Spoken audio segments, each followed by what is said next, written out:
That'd be perfect. That'd be perfect. Yeah, I'll explain this. So it's really important that you all start to operate from what I'll call Einstein time rather than Newtonian time. Okay. So what's just give me the definition of both so the people watching can know what you mean.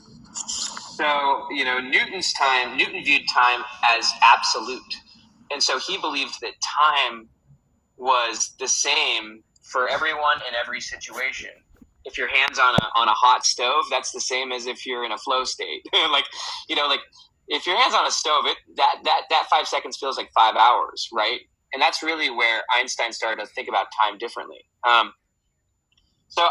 This is the more Newtonian perspective.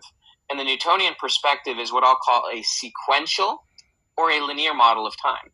And what this means is that the past determines the present, and the present determines the future. And it doesn't take a scientist to see what the leading domino is. The leading domino is the past. And the past literally drives and determines the present. And what it does, and actually a lot of psychologists and even neuroscientists who operate with this view of time, they believe that human beings have zero free will because there's no evidence of it from this perspective of time. But these views have actually been shattered not only by Einstein, but even by modern, positive psychology and neuroscience. I just want everyone to know two big things here. When you let the past determine the present is in the passenger seat. You don't have a lot of control, and you really can't do anything about the past. But also what happens with this view is that you use the present as the basis for the future you create. And so what that does is that your future looks really similar to your present, even 10 years away. Most people are letting the present determine the future. So this is the more accurate psychological model. So rather than letting the past determine the present, it's always the present that determines the meaning of the past. Always. It's always the present that determines what the past is and what it means. And this is where you start to turn the past into an asset rather than a liability. This is where you take the last few weeks as an example. It's kind of like gratitude. You really have to train yourself to see it. Because in the beginning, a lot of people don't know how to create gratitude. They don't realize that gratitude isn't found, it's created. So if I ask my children... So good. It's like if I ask my children, what at the end of the day, what are you grateful for? They don't know what they're grateful for. And so I've got to help them, actually look at the day differently and reconstruct the memory. That's what memory is it's a reconstruction. All right, let's reconstruct the day, look at it, and say, what did happen that you could be grateful for? And so that's actually a skill. But when you get really good at this, when you get really good at the past, you continuously frame it in such a way that no matter what happened, it's benefiting you in the present. And that's really how you want to do it. Remember, the past and the future are just tools for having a better present. And so if I, for example, am framing the last few months as and this is what happened actually. Recently I was training a leadership team, and they're not trending towards their goal for the year. And so as a result, we were doing a training on their Q1 and looking at their Q1 progress.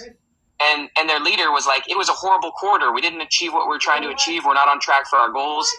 And I was like, my man, this is not how you frame the past. I said, we need to really dissect what happened in Q1. Because remember, we're operating towards the impossible goals. Let's actually look at what happened.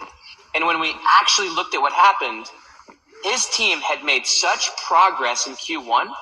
If you compared what they were doing in Q1 to all of what they were doing in 2023, they were making big moves. Their results hadn't kicked in yet, but they had changed the game, and they were letting go of so many things that were their former processes of last year. And I can tell you that we're already starting to see the results of what they were doing in Q1, but they weren't framing for that. And so they were discounting it. And so part of the leader's objective is to continuously create evidence and show evidence from the past, even in the last 24 hours. What's the evidence that we're making massive moves towards our future self? So in simple terms, and I'll just kind of quickly sum it up, the present determines the past, but it's also the future that determines the present.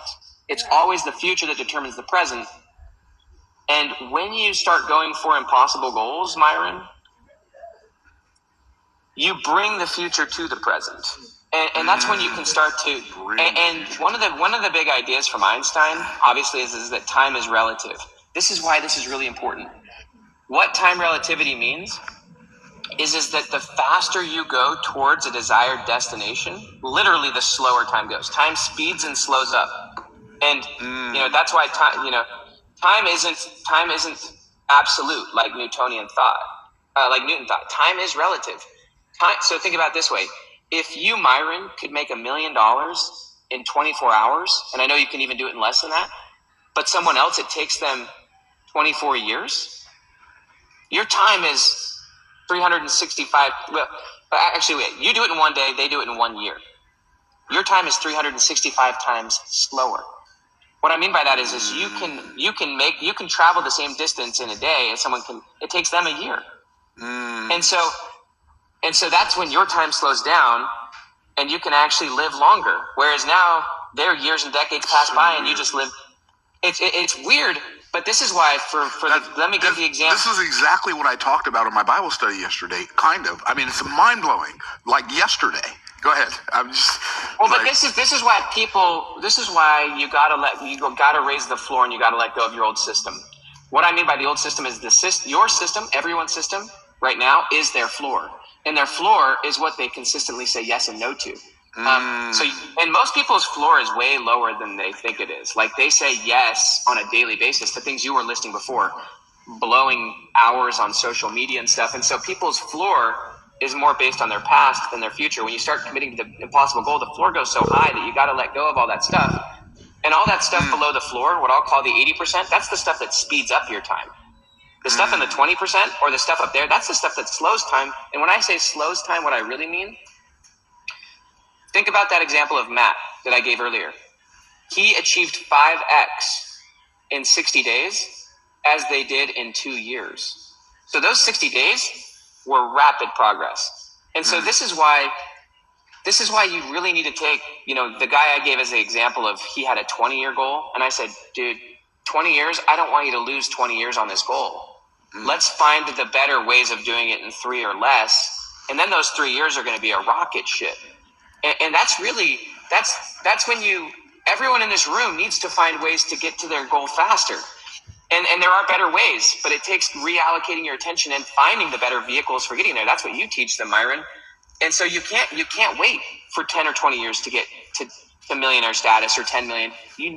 That's what you got to figure out the ways to get there in 2 or 3. And what got you here won't get you there. The things that work for you. It's so interesting when you say this, because people think what got you here is below the floor now. Right, exactly. Exactly. Like, people think I'm just saying this when I say this. I have never had a job in my life that paid me more than $30,000 a year. Like, I don't want to have a